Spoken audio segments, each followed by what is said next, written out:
இனியாவ காப்பாத்துன ராதிகா, ஆனா பாக்கியாவுக்கு ஆப்பு வச்சுட்டாங்களே அப்படிங்கிற மாரியா, இந்த பாக்கியலட்சுமி சீரியல் பார்க்குற ரசிகர்கள் அவங்களுடைய கருத்துக்கள பதிவு பண்றாங்க. ஸோ என்ன நடந்துச்சு அப்படிங்கிறத வந்துட்டு பார்க்கலாம்.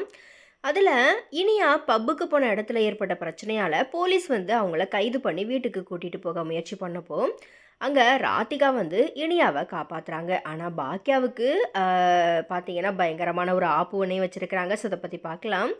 ஸோ அந்த வகையில் இந்த எபிசோட ஆரம்பத்தில் இனியா அண்ட் அவங்களுடைய ஃப்ரெண்ட்ஸ் எல்லாருமே எங்களை விட்டுடுங்க அப்படிங்கிற மாதிரியா அந்த பப் ஓனர்கிட்ட கெஞ்ச அவர் போலீஸ் வந்து பேசிக்கிட்டோம் அப்படிங்கிற மாதிரி சொல்கிறாரு. அதுக்கு அங்கே இருக்கிற பாய்ஸ் எல்லாருமே நாங்கள் தான் குடிச்சிருக்கோம், அவங்க யாருமே குடிக்கல, அவங்களையாச்சும் விட்டுடுங்க அப்படிங்கிற மாதிரி கேட்க ஓனர் மனசு மாதிரி பெண்களை மட்டும் போக சொல்ல அவங்களும் கிளம்பி வெளியே வரும்போது போலீஸ் பார்த்தீங்கன்னா கரெக்டாக உள்ளே வந்துடுறாங்க. அதுக்கப்புறமா போலீஸ் உள்ளே இருந்த எல்லாருடைய ஐடி கார்டையுமே வாங்கி வயசை பார்க்க அங்கே எல்லாருக்குமே பார்த்தீங்கன்னா 19 வயசு தான் ஆகுது. அதை பார்த்ததும் போலீஸ் இந்த வயசுலேயே நீங்கள் எப்படி இந்த இந்த மாதிரி பப்புக்கெலாம் வந்தீங்க, நீங்கள் எப்படி இவங்கள உள்ளே விட்டீங்க அப்படிங்கிற மாதிரி ஓனர்கிட்ட கேள்வி எழுப்புறாங்க.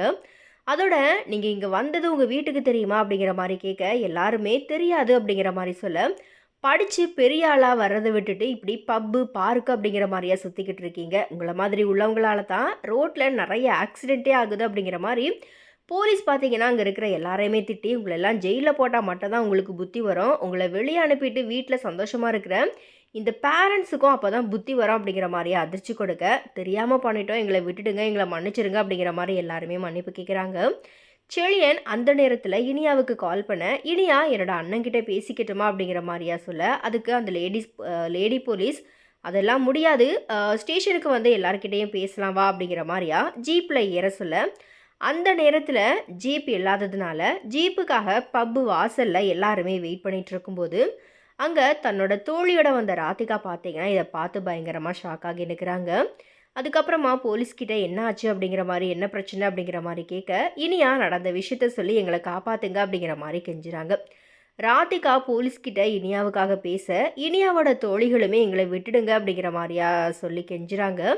அப்போது அந்த லேடி போலீஸ் எதுவாக இருந்தாலும் இன்ஸ்பெக்டர் கிட்ட பேசிக்கோங்க அப்படிங்கிற மாதிரி சொல்ல, ராதிகா இன்ஸ்பெக்டர் கிட்ட அவங்கள ஸ்டேஷனுக்கு கூட்டிகிட்டு போனால் அவங்களுடைய வாழ்க்கையே போயிடும், விட்டுடுங்க ப்ளீஸ் இந்த மாதிரி கேட்க, இதெல்லாம் அவங்க யோசிச்சிருக்கணும், இங்கே எதுவும் பேச முடியாது அப்படிங்கிற மாதிரி சொல்லிடுறாங்க.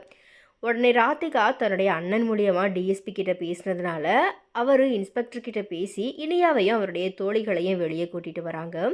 அதுக்கப்புறமா இனியாவை கூட்டிகிட்டு போயிட்டு அறிவில்லையா அப்படிங்கிற மாதிரியா திட்டிக்கிட்டு இருக்கிறாங்க. இந்த நேரத்தில் செழியன் ஃபோன் பண்ண, ஃபோனை வாங்கின ராதிகா, நான் தான் ராதிகா பேசுகிறேன், இனியா இங்கே தான் இருக்கா, இப்போ அவள் உனக்கு அனுப்புகிற லொக்கேஷனுக்கு வா பேசிக்கலாம் அப்படிங்கிற மாதிரியா ஃபோனை வைக்கிறாங்க. இனியா அனுப்புகிற லொக்கேஷன் பப்பு முகவரியாக இருக்கிறத பார்த்து செழியன் பார்த்தீங்கன்னா பயங்கரமாக ஷாக் ஆகி அங்கே வந்து இனியாவை என்ன பண்ணுனீங்க அப்படிங்கிற மாதிரியா ராதிகா கிட்ட சத்தம் போட, அவளை நான் தான் காப்பாற்றினேன் அப்படிங்கிற மாதிரியா ராதிகா பதிலடி கொடுக்குறாங்க. நான் மட்டும் இப்போ இனியாவை காப்பாற்றலை அப்படின்னா அவள் ஸ்டேஷனில் தான் இருந்திருப்பா. அதோட ஸ்டேஷனுக்கு போயிட்டு எல்லாருமே அவமானப்பட்டிருப்பீங்க, பப்புக்கு வந்து குடிச்சிட்டு கும்மாளம் போட்டால் போலீஸ் பிடிச்சிட்டு தானே போவாங்க அப்படிங்கிற மாதிரி சொல்ல, இனியா பப்புக்கு வந்தது உண்மைதான், ஆனால் நான் குடிக்கலை அப்படிங்கிற மாதிரி சொல்ல, செழியன் இனியாவை திட்டிட்டு கூட்டிகிட்டு போகிறதுக்கு முயற்சி பண்ண, ராதிகா இனியாவோட கையை பிடிச்சிட்டு அப்படியெல்லாம் விட்டுட முடியாது, உங்கள் அம்மாவுக்கு ஃபோன் போட்டு இங்கே வர சொல்லு அப்படிங்கிற மாதிரி சொல்ல, இனியாவும் செழியனும் பயங்கரமாக அதிர்ச்சியாகி நிற்கிறாங்க. மறுபக்கத்தில் கோபி பாக்கியாவுக்கு ஃபைனல் சுற்று வந்துட்டு நடந்துக்கிட்டு இருக்குது. 2 பேருமே சமையல் செஞ்சு முடிச்சிருந்த நிலையில் நடுவர்களினுடைய இறுதி தீர்ப்பு சொல்கிறதுக்காக தயாராகி இருக்கிறாங்க. அப்போது கோபி எப்படியா இருந்தாலும் பாக்கியா தான் ஜெயிக்க போகிறா, ஒவ்வொரு முறையும் எனக்கு பாக்கியா கிட்ட தோத்துக்கிட்டே இருக்கிறதே வேலையாக போயிடுச்சு அப்படிங்கிற மாதிரியா புலம்பிக்கிட்டு இருக்கிறாரு. ஸோ இப்படியா இந்த எபிசோட் முடியுது. ஸோ நாளைக்கு என்ன நடக்க போகுது அப்படிங்கிறத நம்ம நெக்ஸ்ட் வீடியோவில் பார்க்கலாம்.